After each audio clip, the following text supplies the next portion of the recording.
Hey guys, welcome back to our new video. और ये वाला वीडियो जो है वो पार्ट 2 है हमारे पिछले वीडियो का। पिछले वीडियो में हमने डिस्कस किया था कि हमने स्ट्रैटेजी क्या बनाई थी वोल्गोग्राड में अपने यूनिवर्सिटी में, और उसने हमको कितना हेल्प किया था हमारे प्रिपरेशन के लिए। इस वीडियो में हम आपसे बात करेंगे कि हमारा यहाँ पर इंडिया में आने के बाद क्या 6 महीने का स्ट्रैटेजी रहा और वो स्ट्रैटेजी हमको कैसे हेल्प किया फर्स्ट अटेम्प्ट में हमारे एमसीआई पास करने में।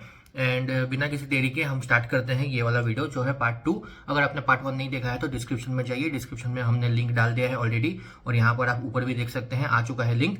आप पार्ट 1 देख लीजिए और उसके बाद फिर आप चाहे तो पार्ट 2 देखिए या फिर पार्ट 2 पहले देख लीजिए उसके बाद पार्ट 1 देखें। दोनों में कोई भी सिमिलैरिटी वगैरह कुछ भी नहीं है। बट हमने पार्ट 1 और पार्ट 2 को डिवाइड इसलिए किया था क्योंकि हमने पार्ट 1 में एक्चुअली कहा था कि हमारा वोल्गोग्राड में हमारे यूनिवर्सिटी में हमने क्या प्रिपेयर किया था, और पार्ट 2 जो है वो है हमने इंडिया में कैसे प्रिपेयर किया है। So let's go. सो अब हमारा लास्ट पार्ट इस वीडियो का जो कि है स्ट्रैटेजी। डिम्पी तुमने किया ऑफलाइन, तेजस्विनी तुमने किया ऑनलाइन और संकेत तुमने किया ऑनलाइन। सो पहले हम बात करेंगे हम संकेत से। रशिया से इंडिया आया तब मैंने टोटल मतलब मेरा प्लान ही चेंज कर दिया। मतलब मैं तो कर रहा था कंटिन्यू प्रेप लैडर से, तो फिर मैंने क्या किया, मैंने शिफ्ट कर दिया वो मैरो के ऊपर। क्योंकि मतलब मैंने ये दी थी जुलाई की जीटी दे दी थी, मतलब जो रिकॉल थी प्रेप लैडर पे। तो अब जीटी में आए थे, अच्छे खासे मार्क्स आए थे, तो फिर मतलब ये तो कंफर्म था पास होने वाला हूँ। तब सोचा कि अभी थोड़ा मतलब प्लान चेंज करते। तो फिर मतलब अगर प्लान पे स्टिक होता तो फिर कर सकता था अच्छा, पर मैंने सोचा अभी चलो करते प्लान चेंज, इतना क्या। क्योंकि मतलब सीनियर तो लोग बहुत बोले थे कि मैरो बहुत अच्छा है, तो फिर सोचा क्या ऐसा मैरो में है तो देखते। तो फिर मैंने प्लान चेंज कर दिया, टोटल मैरो पे गया। लेकिन मैं इतना तो टाइम नहीं था कि मैरो के मेन वीडियोस देख लूँ, ओबीजीवाई की मेन वीडियोस देख लूँ, सर्जरी के देख लूँ। तो फिर मैंने रिवीजन वीडियोस पे गया मैं फोकस, मैरो के एपीएमजी के रिवीजन वीडियो और मैरो के एपीएमजी के क्यू बैंक्स, क्योंकि नीट पीजी के क्यू बैंक बहुत बड़े होते हैं। तो फिर एपीएमजी के क्यू बैंक्स, तो फिर एपीएमजी के क्यू बैंक्स ना, मतलब पटेल भाई ने जैसे बताए, मतलब पटेल भाई मतलब हमारे गुरु, वो उन्होंने तो ऐसा बताया कि जो भी करो ट्राई करो कि सोर्स कौन सा भी हो, लेकिन जो अगर क्वेश्चन करना है तो क्वेश्चन करो सिर्फ मैरो के। मैंने एपीएमजी सॉल्यूशन बुक भी ले ली थी, तब 7th एडिशन अवेलेबल थी, तब ले ली थी। लेकिन मतलब एपीएमजी एडिशन मतलब बुराई तो नहीं करना चाहता, लेकिन कुछ कुछ सवाल तो गलत है। मतलब कितना भी बोलो, हम्म। कुछ कुछ सवाल तो गलत है ही है। मतलब वो कितना भी लोग सफाई दे दे, सवाल तो गलत है कुछ कुछ। तो फिर मतलब कुछ कुछ सवालों पर ऐसा भरोसा ही नहीं रहता, मतलब है तो है गलत, अभी क्या करे। तो फिर इसलिए मैंने एपीएमजी सॉल्यूशन टोटल साइड में रखा, क्योंकि एपीएमजी सॉल्यूशन में इस बार आए थे क्वेश्चन, बहुत आए थे। ऐसे लोग बोल रहे थे 100-200 क्वेश्चन आए थे एपीएमजी सॉल्यूशन से, डायरेक्ट आए थे। लेकिन एपीएमजी सॉल्यूशन इसलिए मैंने टेलीग्राम पे बहुत लोगों को पूछा कि क्या है इस बुक की सच्चाई, तो वो लोग मुझे बोले कि वो बुक ना 12,000 टोटल एमसीक्यूज है। तो फिर उनमें से तो 100-200 तो आने वाली है ना, मतलब 12,000 कोई एमसीक्यू बना लेगा तो 100-200 तो आ ही सकते हैं आराम से। तो इतना बड़ा बुक पढ़ने से अच्छा तो मैरो के एपीएमजी के क्यू बैंक सॉल्व करो। तो फिर मैंने मैरो के रिवीजन वीडियो देखना शुरू कर दिया, और जो मेरे नोट्स थे ना, मैंने वो भी टोटल चेंज कर दिए। मतलब नोट्स तो मैंने प्रेप लैडर के बनाए थे और वो एक बार रिवाइज भी कर दिए थे रशिया में। लेकिन मैंने ना वन टच सीरीज के बुक्स ले लिए। तो फिर मतलब जो वन टच सीरीज है अभी सिर्फ 10-12 ही बुक्स अवेलेबल है। तो वो बुक्स के बारे में मतलब ना सिर्फ 100 और 200, मतलब मैक्सिमम 100 पेजेस में ना, मतलब वो रैपिड रिवीजन से थोड़ी सी अच्छी, और जो मेन नोट से इतनी बड़ी बहुत कम। मतलब रैपिड रिवीजन थोड़ी सी अच्छी है और मेन बुक से थोड़ा बहुत कम। तो ऐसे वाली बुक्स है, क्योंकि रैपिड रिवीजन में सिखाते सिखाते हर एक टीचर हर एक पॉइंट्स कवर नहीं कर पाता। मैंने कवर कर दिया वो बुक्स, मतलब बेस्ट है अगर कोई एपीएमजी उसकी मतलब थोड़ी सी बेसिक्स हो गई ना। लेकिन मैं एडवाइस करूंगा ये बेसिक होने के बाद ही ले लो थोड़ा, क्योंकि बुक्स में बहुत एडवांस है। मतलब फिर वो मैंने बुक्स है ना अनोटेड की। तो फिर मतलब जो टीचर पढ़ा रहा है बुक्स, तो फिर मैंने अनोटेड की वो बुक्स। और जो जिन सब्जेक्ट्स की अवेलेबल नहीं थी, तो मैरो के तो किधर भी मिल जाते, टेलीग्राम पे तो पीडीएफ मिल जाते हैं मैरो के रिवीजन के। तो फिर वो मैंने पेन से मार्क कर दिए। तो फिर यही था, मतलब स्ट्रैटेजी तो यही थी कि मैरो से किया। लेकिन मैं सजेस्ट तो यही करूंगा कि मैरो की कर लो, सब लोग मैरो की कर लो, क्योंकि मैरो ना मतलब गोल्ड स्टैंडर्ड है। ठीक है, मतलब अगर मैरो की रिवीजन देखने का टाइम नहीं मिला तो तभी भी ठीक है। लेकिन जो क्यू बैंक करने हैं ना, सिर्फ मैरो से करो, क्योंकि मैरो के क्यू बैंक है ना बहुत कंफ्यूजिंग होते हैं। मतलब जब हम मार्क लगाते हैं और जब आता है कि रॉन्ग, तब हम सोचते हैं ऐसा हो ही नहीं सकता, हो ही नहीं सकता। और मैरो के क्यू बैंक है ना, टोटल एररलेस है, टोटल। मैंने एपीएमजी के क्यू बैंक 2 मंथ में सॉल्व कर दिए, सारे के सारे सॉल्व कर दिए, लेकिन मुझे एक भी ऐसा क्यू बैंक नहीं लगा, एक भी, कि जो एक में भी गलत है, गलत बिल्कुल नहीं है। और दूसरा एक मेन पॉइंट मैं बताना चाहता कि जो मैरो के टोटल ये है ना, मतलब मैरो के जो क्यू बैंक में या फिर प्रीवियस ईयर पेपर एपीएमजी के मैंने सॉल्व कर दिए, तो फिर मैंने स्क्रीनशॉट निकाला सब एक का, हर एक का, मतलब आईपैड में स्क्रीनशॉट निकाला। तो फिर टोटल मेरे कुछ 1500 स्क्रीनशॉट हो गए थे, टोटल 1500 स्क्रीनशॉट हो गए थे। और लास्ट में मैंने 10 दिन है ना, सिर्फ वो स्क्रीनशॉट रिवाइज करने में लगा था। हर एक दिन सिर्फ कुछ 150-200 स्क्रीनशॉट था ना, टोटल में कंसेप्ट के साथ रिवाइज करो। तो फिर उन स्क्रीनशॉट में से मतलब 150 मार्क तो उन स्क्रीनशॉट में से आ गया होगा। मतलब यही है, मतलब मैरो से करो, मैरो क्यू बैंक सबसे बेस्ट है, प्रेप लैडर के बेस्ट नहीं है। ये बता रहा हूँ, मतलब जो सच है वो मैं बता रहा हूँ। प्रेप लैडर में अगर आप सॉल्व करेंगे, आपको पता चलेगा एरर तो है, एररलेस तो नहीं है, मैरो एरर के है, एरर क्योंकि लेस मैंने प्रेप लाइब्रेरी लिया है, एरर मैंने भी देखा है। एरर है मैरो के बेस्ट। मतलब ये तो ऐसा ऐसा तो हो गया कि मैरो का प्रमोशन हो गया, लेकिन प्रमोशन तो बिल्कुल नहीं कर रहे था मैरो प्रमोशन का वगैरह कोई। नहीं, जो स्ट्रेटेजी था, जो चीज चूज जिनसे किया, पसंद करता है तो क्या। जो चीज हमने चूज जो किया, दिन जो से चीज हमने पढ़ा। जो भी जूनियर है और जो भी रिपीटर्स है ना, रिपीटर्स के लिए भी ये एडवाइस है, जूनियर्स के भी लिए एडवाइस है। एनएलसी से पढ़ो, मिस से पढ़ो, जिधर से भी पढ़ो, घर आने के बाद मैरो से, मतलब सर्जरी से आज पढ़े, सर्जरी का हेड एंड नेक कर दिया, तो मैं घर आने के बाद मैरो का, एपीएमजी क्यू बैंक का हेड एंड नेक की एमसीक्यू सॉल्व करो, यही है। अब हम बात करते डिम्पी से। डिम्पी, तुम्हारा क्या स्ट्रेटेजी था असाइड फ्रॉम योर स्टडीज, जो तुमको एनएलसी से पढ़ाया जा रहा था, उसके अलावा तुमने घर पे क्या स्ट्रेटेजी बनाया था कि तुमने इतना अच्छा मार्क्स लाया? असाइड फ्रॉम एनएलसी तो पहले फोर, जितना जब तक सिलेबस कंप्लीट नहीं होता है क्लास में तब तक तो सिर्फ एनएलसी, यस क्लासेस ही है, रात तक तो वही चलता है। एंड देन घर आके फिर रिवीजन करना इम्पोर्टेंट है, बिकॉज फिर याद नहीं रहता है। तो जब तक सिलेबस नहीं कंप्लीट नहीं हुआ था, क्लास रिवीजन, दैट्स इट। उसके बाद बीच में कभी टाइम मिला तो ऑफ कोर्स एमसीक्यूज सॉल्व करने हैं। अदरवाइज बड़े सब्जेक्ट्स के टाइम पे तो नहीं मिलता था इतना टाइम कि एमसीक्यू करो। एक बार सिलेबस कंप्लीट हो गया, उसके बाद सुबह उठो, लाइब्रेरी जाओ, एक शेड्यूल अपने हिसाब से शेड्यूल बना लो। मुझे जो सब्जेक्ट्स पसंद थे उन्हें मैंने लास्ट में रखा था, ताकि बड़े सब्जेक्ट्स करते करते टायर्ड हो जाता है, माइंड सैचुरेट हो जाता है। तो लास्ट में मेरे फेवरेट सब्जेक्ट्स थे जो मुझे पढ़ने में मजा आए। स्टार्टिंग में मैंने सारे डिफिकल्ट सब्जेक्ट्स का रिविजन, सारे पीवाईक्यूज, मैरो, प्रेप लैडर, जहाँ से भी जो भी सोर्स है वहां से एमसीक्यूज। एंड रात को मैं दो तीन, जैसे मेरे 3 सब्जेक्ट हो गए, तो मैं रोज रात को सोने से पहले एक कस्टम मॉड्यूल बनाती थी उन सब्जेक्ट्स का। एंड कस्टम मॉड्यूल में 50 to 100 questions depending on the subjects, वो रोज मैं सॉल्व करके ही सोती थी। एंड देन बस यही, एंड में यूट्यूब पे काफी वीडियोस मिलेंगे जो रैपिड रिवीजन के भी रैपिड रिवीजन होते हैं, लाइक 3-4 घंटे में फुल सब्जेक्ट खत्म। वैसे वाले वीडियोस मैंने लास्ट कुछ 20-25 डेज में वो देखे। एंड एमसीक्यू एमसीक्यू एमसीक्यू, बस दिन में ऑलमोस्ट 300 हो रहे थे मेरे एंड तक आने तक। 300 एमसीक्यूज पर डे सॉल्व कर ही रही थी मैं। वाह, मतलब यही देखा जाए तो स्ट्रेटजी। डेली एक जीटी दे रही थी ये। 300 एमसीक्यू सॉल्व काइंड करना ऑफ। मतलब डेली एक हाँ, जीटी देना। और तेजस्विनी बट मैडम? और जीटी के हाँ। क्या फायदा हुआ हम्म। जीटी का? तुझे फायदा क्या हुआ जीटी, मतलब जीटी, रोज देने का वो फायदा? जी हाँ, जीटी रोज देने का मेरा फायदा ये हुआ, पहले तो टाइम मैनेजमेंट का मैं जीटी को ये नहीं दूंगा, क्रेडिट नहीं दूंगा टाइम मैनेजमेंट का। मैं टाइम मैनेजमेंट का क्रेडिट दूंगा ऐप को, इन द सेंस कि ऐप में ना एक टाइमर वाला सेट होता है जो सिर्फ 30 सेकंड का होता है। अगर 30 सेकंड में तुमने आंसर नहीं क्लिक किया तो आंसर ऑटोमेटिक आ जाता है। तो कभी कभी क्या होता है कि अपन क्वेश्चन पढ़ते हैं, क्वेश्चन पढ़ के हमको लगता है कि ये वाला आंसर होगा होगा होगा, बट हमको कॉन्फिडेंस नहीं रहता है। लेकिन वो जो टाइम खत्म हो रहा है ना और जो रेड आ रहा है, तो डर के मारे मैं मार देता था। तो वैसा करने से करते करते करते ऐसा हो गया था, दिमाग में एक ऐसा एक टाइम फ्रेम बन गया था मेरा, कि अगर मैं बिना टाइमर के भी कोई क्वेश्चन देखूं, तो जैसे ही वो 30 सेकंड या 35 सेकंड का टाइम खत्म होता था ना, मेरे अंदर ऑटोमेटिक एक बेचैनी जैसी होने लगती थी कि बहुत ज्यादा टाइम जा रहा है, आगे बढ़ू आगे बढ़ू आगे बढ़ू। और जो आंसर देख पहली बात तो ये कोई मैथमेटिक्स नहीं है, कोई इंजीनियरिंग का नहीं है कि सॉल्व कर रहे हैं आंसर आएगा तभी मारूंगा। आइदर तुमको आता है या तुमको नहीं आता है, खत्म बात। मैंने एक बार क्वेश्चन पढ़ा, क्वेश्चन पढ़ के अगर मेरे को समझ में आ गया कि ये यहाँ का क्वेश्चन है, इस सब्जेक्ट का है, ये टॉपिक पूछा जा रहा है, तो क्वेश्चन पढ़ते पढ़ते वो सारे टॉपिक्स और ये सब मेरे दिमाग में आने लगे।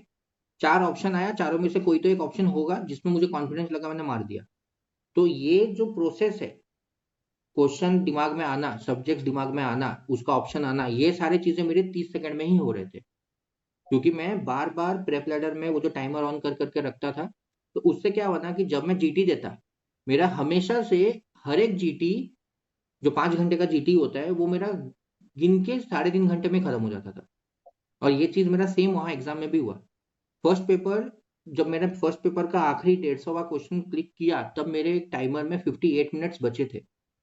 मैं 1 घंटे तक सिर्फ झक मार रहा था, और मैं ना मुड़ सकता ना कुछ कर सकता हूँ, क्योंकि सामने और कैमरा ये मेरे फेस सोया, मार रहा है। गाइस ये और सोया। मैं ऐसे करके बैठ के ना क्वेश्चन पढ़ रहा हूँ। और मेरा क्या था, मैं क्वेश्चन जानबूझ के इसलिए पढ़ रहा हूँ क्योंकि मैं, ताकि मैं बाहर निकल के ना वो शॉर्ट्स बना सकूं, उसमें बोल सकूं कि भाई क्या क्या क्वेश्चन्स आए थे। मैं क्वेश्चंस याद कर रहा था वहां बैठ बैठ के कि ये वाला क्वेश्चन है, ये वाला क्वेश्चन है, ये वाला क्वेश्चन है, ऐसे ही क्लिक कर रहा था। लेकिन हाँ, मैंने कुछ चेंज नहीं किया। इवन इफ मेरे को उस टाइम पे वो बुला रहा है कि भाई चेंज कर ले, नहीं करना मेरे को। टीचर्स ने बोला है मत करना, नहीं और करना। Prep ladder GT versus prep ladder mock test versus Marrow GT, क्या डिफरेंस है? Prep ladder mock test versus Marrow GT के हिसाब से मैं बोलना चाहूंगा, मैंने दोनों ही दिए हैं। मैंने मैरो के भी जो फ्री जीटीज होते हैं वो सब दिए हैं। कहीं ना कहीं मुझे ऐसा फील हुआ कि प्रेप लैडर, जैसे संकेत ने बोला कि प्रेप लैडर जो है वो टफ है, और प्रेप लैडर सिर्फ मुझे टफ नहीं यस। लगा, सबको टफ लगा। तो प्रेप लैडर में मेरा, अगर इवन इफ प्रेप लैडर में मेरा 156 मार्क्स आता था, 175 मार्क्स आता था ना, मैं मार्क्स को नहीं देखता था, मैं देखता था परसेंटाइल, कि 3000 बच्चों में से मेरा आता था 91 परसेंटाइल, 92 परसेंटाइल। मतलब भाई मैं 91% जो है मेरा सही है, बच्चों के हिसाब से मैं ठीक हूँ। तो वो चीज मुझे कॉन्फिडेंस देता था। लेकिन वही मैरो में आ जाता था, मेरा 2 पेपर होता था ना मैरो का, पेपर 1 पेपर 2 के हिसाब से। तो पेपर 1 में कभी 90, 95, 100, पेपर 2 में भी सेम 90, 95, 100 वैसा होता था। बट प्रेप लैडर का मुझे एक चीज बहुत मस्त, पता नहीं मस्त नहीं बोलूंगा मैं, बट एक चीज मुझे बहुत सेटिस्फैक्ट्री लगा कि एक ही बार में ना पूरा का पूरा 300 क्वेश्चन, 300 क्वेश्चन। इवन इफ हम अपने को एग्जाम में 2.5 घंटा ही मिलता है, ठीक है, 2.5 घंटा है, 150 क्वेश्चन है, लेकिन अगर मैं बैठ के अपने आप को इस मोमेंट पे 300 क्वेश्चन के लिए फेटिक कर सकता हूँ ना, तो वहां वो 150 क्वेश्चन के लिए मेरा दिमाग मस्त चलेगा। क्योंकि नॉर्मली एक बार अगर तुम बैठोगे, 100 क्वेश्चन जैसे ही क्रॉस करेगा ना, उसके बाद 50 क्वेश्चन तेरे दिमाग के ऊपर से आएगा। तेरा दिमाग इतना ये हो जाएगा, थक जाएगा, काम ही नहीं करेगा, क्या चल रहा है यार, क्या हो रहा है, बस क्लिक करो, जल्दी जल्दी खत्म करो, मुझसे नहीं हो रहा। वहीं पर मैं यही 300 यही सेम क्वेश्चन हुआ 300 यही क्वेश्चन सेम मैं हुआ इजिली मेरे करता साथ। था। क्वेश्चन गलत हो गए क्योंकि मैं फैटिक हो गया था, भाई क्योंकि मैं जब 190, जीटी देता था प्रेप ठीक है, तेरा 191 आया, खुश रहे। हटाओ इसको। तू जा रही, खुश तू रहे जा रही। भाई। बता। प्रेप लैडर में 300 क्वेश्चन एक ही बार में बैठ के देना है। अगर हाँ ठीक है, मम्मी बुला ली, कुछ ये हो गया, वो चलो ठीक है, 5 मिनट के लिए वो पॉज करके निकला, वो अलग बात है। बट ये था इसीलिए क्योंकि मुझे पता है कि मेरा, और मैं खुद का अपना बताता, मेरा 200 क्वेश्चंस के बाद ना वो 100 क्वेश्चन मैं सिर्फ ऐसे ही क्लिक मारता था, होता ही नहीं था मेरे दिमाग में। मारो मारो मारो मारो, जो क्वेश्चन बहुत नया नया लगा ना, सोचता भी नहीं था, सी आगे बढ़ो। और ये चीज कहाँ काम आया मेरे को एग्जाम में। पहला पेपर 58 मिनट्स बचा, दूसरा पेपर 45 मिनट्स बचा। इवन इफ दूसरा पेपर टफ था, वो अंदर का जो बोल रहा हूँ ना, वो इंस्टिंक्ट, वो टाइम फ्रेम वाला इंस्टिंक्ट जो था ना, मैं प्रेप लैडर का 30 सेकंड का, मैं एमसीआई में भी बैठ के 30 सेकंड से ऊपर कोई गया, मैं उसको मार के मार्क फॉर रिव्यू करके आगे बढ़ रहा, मेरे को रुकना ही नहीं है उसके लिए। एंड तेजस्विनी मैडम, आपका बचा हुआ है, आप भी कुछ बोल दीजिए, आपका कब से स्ट्रेटेजी। वेट कर रही थी मैं। मेरा स्ट्रेटेजी बहुत तगड़ा है गाइस, क्योंकि मैंने जितना भी पढ़ाई किया है सिर्फ 6 महीने में किया है। उसमें का भी 1 महीना तो मैंने भाई की शादी में वेस्ट किया है। तो I would give all the credit to strategy. Strategy में ऐसे कि मुझे गिल्ट था कि मैंने 6 साल कुछ नहीं पढ़ाई की है, तो अभी झक मार के करना ही है। तो पहले से लाइक आई वाज प्रिपेयर्ड कि नहीं नहीं, जान जाएगी तो जाएगी, बट पूरा पढ़ाई करूंगी। फोकस पूरा था, सोशल मीडिया हटा दिया था 1 साल से, क्योंकि इंस्टाग्राम ने हाँ, वैसे भी पता है मेरे आपको इंस्टा में 100 से इंस्टाग्राम। ऊपर दोस्त थे नहीं, बट ठीक है। हाँ। नहीं, 500 थे। ठीक है, ये काटना मत, 500 वाला मत काटना, आ गया। ठीक है, हाँ, किधर थी मैं? हाँ, तो सोशल मीडिया से ऑफ हुई मैं। फिर उसके बाद मैंने पहले 2 महीने में मेरा गोल था कि अब कैसे भी करके 19 सब्जेक्ट, जैसे डिम्पी ने बताया, तूने बताया कि तुम लोगों ने पहले पढ़ाई की थी, संकेत का तो छोड़ ही दो, वो मैं बात नहीं करूंगी उससे, क्योंकि उसने सब ही पढ़ रखा था, 15 सब्जेक्ट। तो आपने बोला कि आपको ऐसे नहीं लगा कि टीचर ने फेंक के मारा? मुझे ऐसे लगा कि मैं बहुत मार खाया है, सब कुछ फेंका हुआ ही लग रहा था। तो यूज टू होने के लिए 2 मंथ्स मैंने सब नया मटेरियल बहुत अच्छे से ग्रास्प किया, सिर्फ ग्रास्प किया ताकि मुझे नया ना लगे। और 2 महीने बाद आई स्टार्टेड रिवाइजिंग एवरीथिंग और जीटीज दी। और जब टीचर ये बोलती थी ना, ये तो आपको आता ही है, तो ऐसे होता था, ये क्या बोल रही है मैडम? तो वो बहुत ऐसे डरावना लगता था कि ये आना, मतलब मुझे तो पता भी नहीं एनएक्सिल 5 क्या है। एनएक्सिल 5 मुझे 2 हफ्ते पहले पता चला, जब मैं एलआरआर वो सब देख रही थी। नहीं, एलआरआर में नहीं था, तो मतलब बहुत एंड एंड में पता चला। तो ठीक है, नया नया, लेकिन फ्रेम ऑफ माइंड मेरा ऐसा था कि कुछ भी नया हो, ग्रास्प करना है। तो उस हिसाब से I was like a sponge, absorbed everything. And I gave lot of gists, और जीटीज को एनालाइज किया, वही। और हाँ, जीटी ना पहले मैं सिर्फ सेरेबेलम से देती थी, उसमें मैं बहुत अच्छे मार्क्स आते थे। मैं आर्या को बोलती थी, आर्या देख बहुत यार, 200 तो एम ही आ जाते हैं, बट सेरेबेलम की जीटीज इजी होते हैं। और पढ़ाई मैंने सेरेबेलम से की है, तो ऑब्वियसली आपको मार्क्स आने ही आने हैं। But because of like my friends, मैंने अलग अलग सोर्सेस से जीटी देना चालू किया। जब मॉक टेस्ट 1 दी प्रेप लैडर की, मुझे आया 145। मैं कॉल लगा रही, आ रही हो, तुझे तो पता है, हेलो, हाँ हाँ, 145 है। तेरे कितने, 160 है? मुझसे ज्यादा है। भाई, पास हो जाऊंगी या नहीं? परसेंटाइल अच्छा था। It was a very tough GT, पहली वाली। दूसरी वाली तो इजी थी। तो ऐसे है कि मार्क्स डजंट मैटर, क्योंकि आप डिप्रेशन में भी जा सकते हो। तो प्रिपेयर रहो, जो भी है घर पे है। एनालाइज बहुत अच्छे से करो, इतना एनालाइज करो कि बस सब जीटी नया ना जीटी लगे। का एनालिसिस ना, सिर्फ एनालिसिस नहीं, जीटी का एनालिसिस को ना पूरा समझ लो कि तुम पढ़ाई ही कर रहे हो। जैसे नॉर्मल रिवीजन के लिए हम हाँ, लोग करते हैं ना। इसलिए पढ़ाई बनती। नॉर्मल रिवीजन क्या करते हैं, बुक खोलते हैं, जो हमने नोट्स लिखा है या जो बुक में प्रिंटेड है उसको रीड करते हैं। जीटीस भी सेम है, तुम्हारा सामने टैब में या कंप्यूटर में है प्रिंटेड चीज, रीड बस बस, करते रहो। ये मत सोचो कि अरे ये वही। क्वेश्चन आंसर का गलत कर दिया या ये कर दिया। हाँ, गलत और किया जो ना। तुमने सही है वो, उसका भी एक्सप्लेनेशन हाँ। पढ़ो, क्योंकि अगर हो सकता है तुक्का हो। सही नहीं, एक बार क्या होता है ना कभी कभी, कि आपने को क्वेश्चन पढ़ा, क्वेश्चन का आंसर देखा, और कुछ ना कुछ वो आंसर क्लिक करने से पहले अपन सोचते भी तो है ना कि हम क्यों उसको क्लिक करें। एक तो कुछ एक रीजन दिमाग में आता है, उसके बाद ही हम उसको क्लिक करते हैं। फिर नीचे जब देखते हैं ना, आंसर तो राइट हो गया, लेकिन उसका जो एक्सप्लेनेशन वो कंप्लीटली डिफरेंट है, जो हमने सोचा था उससे हम्म। पूरा का पूरा डिफरेंट। तो उस टाइम पे ना उस चीज को रीड करो कि हाँ, मैंने जो सोचा था या वो गलत है, आंसर सही है। बहुत बार क्या होता है, लोग क्या करते हैं ना, हाँ ये सही है इसका नहीं पड़ता, ये सही है इसका नहीं पड़ता, सिर्फ रॉन्ग आंसर्स को पढ़ते। क्यों भाई, तुमने तुक्का हाँ, भी तो मारा है। सब पढ़ो। सब पढ़ लो, काम आएगा। बहुत क्वेश्चन लंबा। सॉल्व करके उनका रिव्यू पढ़ना इसीलिए इम्पोर्टेंट है कि आगे जाके अगर कोई ऐसा क्वेश्चन आता है जिसका आंसर पता नहीं है, उस टाइम पे रूल आउट करने में काफी इजी हो जाता है। क्योंकि हम्म। कहीं वो क्वेश्चन उससे रिलेटेड कुछ सॉल्व किया है, तो पता होता है कि ये आंसर तो पक्का नहीं है। तो वैसे वैसे हम्म। करके 4 में से एटलीस्ट 2 ऑप्शन तो हटा ही सकते हैं। चार में से अगर दो ऑप्शन हटाए भी ना, तो जो बाकी दो है उसमें 50-50 चांस है कि 50% या तो सही हो सकता है। अब चार में तुम करने जाओगे 25% सही है। 25, जितना हाँ। जितना कम करोगे उतना अच्छा है ना। और एमसीआई में हम्म। अभी जो आया अपना एफएमजी में जो एग्जाम हुआ, उसमें भी ऐसे बहुत सारे क्वेश्चंस थे जिसके आंसर हमको नहीं पता थे, लेकिन ऑप्शंस के आंसर पता थे कि ये एग्जैक्टली। ऑप्शन जो लिखा है इसका ये क्वेश्चन नहीं है। लोगों को क्वेश्चन के आंसर नहीं पता, इस क्वेश्चन का ये आंसर है वो नहीं पता, लेकिन इस ऑप्शन का ये क्वेश्चन नहीं हो सकता, तो उससे हटाया हमने। तो अभी वीडियो बहुत बड़ा हो चुका है, यहाँ पर तो मेरा दिख रहा है 44 मिनट। वही मैं बोलती थी, बहुत पढ़ा हुआ हो, काटना पड़े। ए रुक, मैंने आंसर प्रिपेयर किया है, मैं बोल के रहूंगी, बोलने दे प्लीज, ये हाँ। वाला ज्वाइन कर लेना बीच। हाँ, ठीक है, तो मैं कहना चाहूंगी मैंने जो पढ़ाई की थी, मतलब ऐसे तो नहीं कि कुछ पढ़ाई नहीं था, जो पढ़ाई की थी, जो टेस्ट होती थी वगैरह, उन टेस्ट के लिए तो पढ़ो ही। लेकिन साथ ही साथ इट्स काइंड ऑफ रिग्रेट कि जैसे फेंक के मारा सब नया नया लग रहा है। इंडियन पढ़ाई अलग होती है, रशिया की अलग होती है, अलग ही उनका। तो पढ़ाई करना, जैसे संकेत ने बोला, डिम्पी ने बोला, चालू कर दो। मैंने एक ही सब्जेक्ट किया, बट जो वो लोग एग्जाम्स होती थी उसमें मेरा पढ़ाई होते रहता था। पहले तो मैं बताऊंगी कि हमें ऐसा लगता है कि हम अकेले कर लेंगे पूरा पढ़ाई, किसी से कांटेक्ट करने की जरूरत नहीं, ये वो। बट जब हम डाउन हो जाते हैं ना, तो ऐसा लगता है यार कुछ नहीं हो पाएगा इन स्टफ। तो उस टाइम पे ना दोस्त ही काम आते हैं। तो अपना ग्रुप बहुत अच्छा रखो, जो लोग मोटिवेटेड है।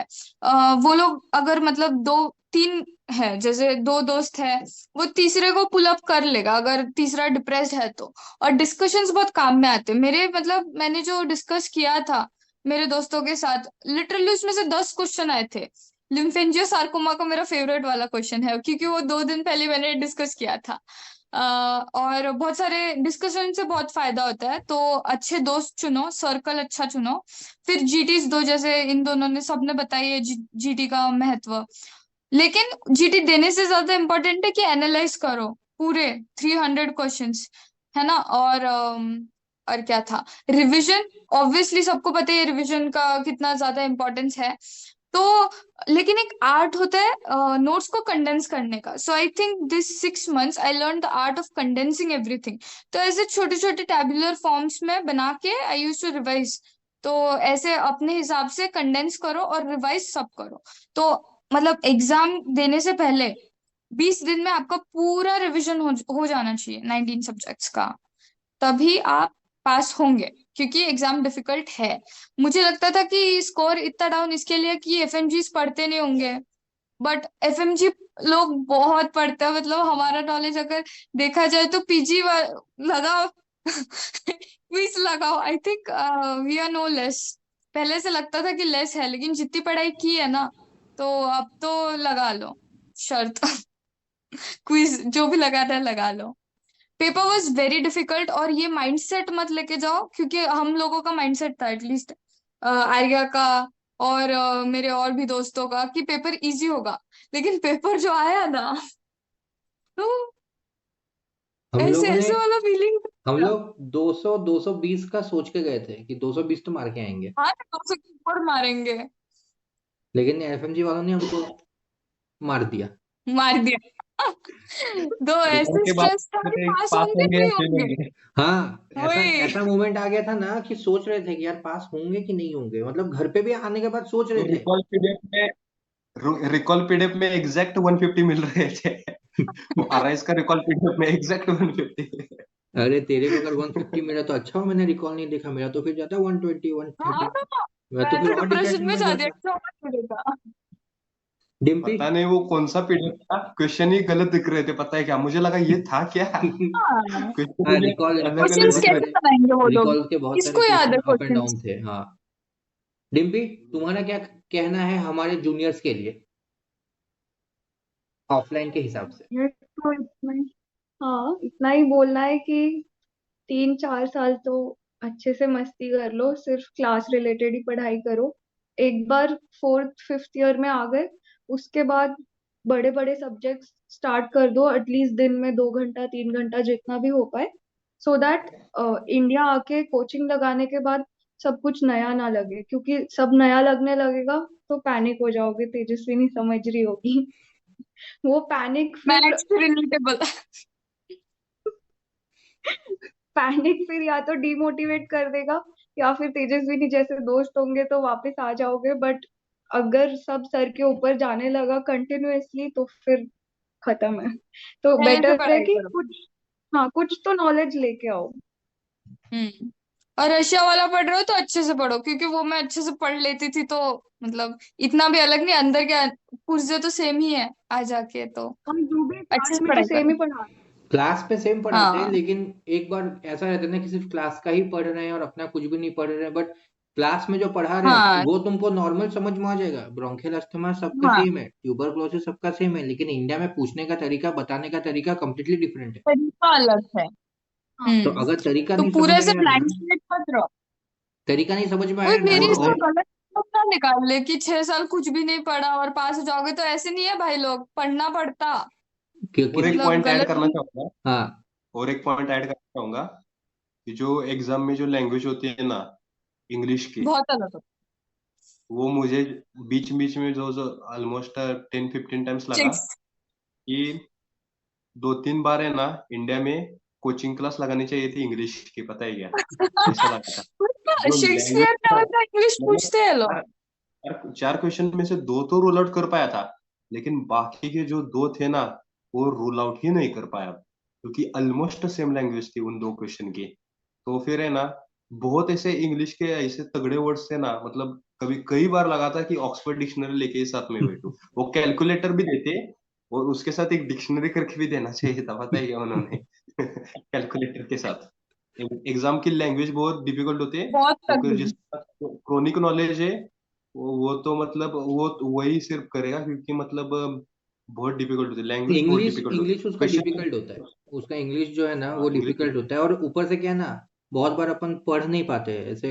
ऑल द फॉलोइंग आर और ट्रू जो एक्सेप्ट, इतना इजी हाँ इंग्लिश कोई नहीं और देता। जो रिकॉल पीडीएफ में आता है ना वो अलग होता है। रिकॉल पीडीएफ में क्वेश्चन वो आता है बहुत इजी इंग्लिश होता है। एग्जाम्पल क्वेश्चन आता है कि which of the following decrease the ion absorption, लेकिन जो रियल एग्जाम होते हैं ना वो ऐसा क्वेश्चन होता है ना कि समझेगा ही तुमको नहीं क्वेश्चन आपको। दे सकते हैं, तुमको वो चार में से ना कौन सा डिक्रीज करता है यही करना है, और वो चौथा वाला पुट करना है, ऐसा होता है। क्योंकि वो क्वेश्चन ऐसा होता है नहीं which of the following decrease the ion absorption, वो टोटल अलग होता है वही वही मतलब। मैं बोल रहा कि जैसे रहता है ना, all the following are true except, इतना इजी इंग्लिश नहीं आता। वो एक्सेप्ट वाला इंग्लिश होता है, लेकिन ऐसा घुमा के देते हैं ना कि तुमको समझना पड़ेगा कि ये तुमसे आंसर पूछ रहा और है न्यू या वर्ड्स होते हैं। एक्सेप्शन पूछ रहा है। इनको लगता होगा कि नहीं है तो इंग्लिश ही, इतना इंग्लिश तो आता ही है। न्यू वर्ड्स भी होते हैं उसमें जो आपने कभी ना देखे होंगे ना और सुने मेडिकल होंगे। वर्ड्स का बात नहीं है इसमें, मेडिकल वर्ड्स नहीं, न्यू हाँ, इंग्लिश के वर्ड्स होते वही ब्रिटिश इंग्लिश चल रहा है इधर। Harry Potter stuff. हैं। आज से इंग्लिश मूवी देखना चालू करो सब लोग, अच्छे वाले। इंग्लिश टीचर हम होने का तो फायदा हुआ मुझे। बड़े वाले इंग्लिश इंग्लिश। मूवी हिंदी में करो। वो जो हिंदी डब में चलता है ना, वो सब बंद करो, इंग्लिश में देखो। हाँ, चलो ठीक है, अभी बाय। चल ठीक है, हो गया आज का वीडियो। हाँ, बहुत बड़ा हुआ, कुछ ज्यादा ही बड़ा हो गया ये वाला वीडियो, बट इम्पोर्टेंट था। बाय गाइस, वो लाइक शेयर सब्सक्राइब कर दो। हाँ यार, like, share. Share. Subscribe. Subscribe, bye. Bye.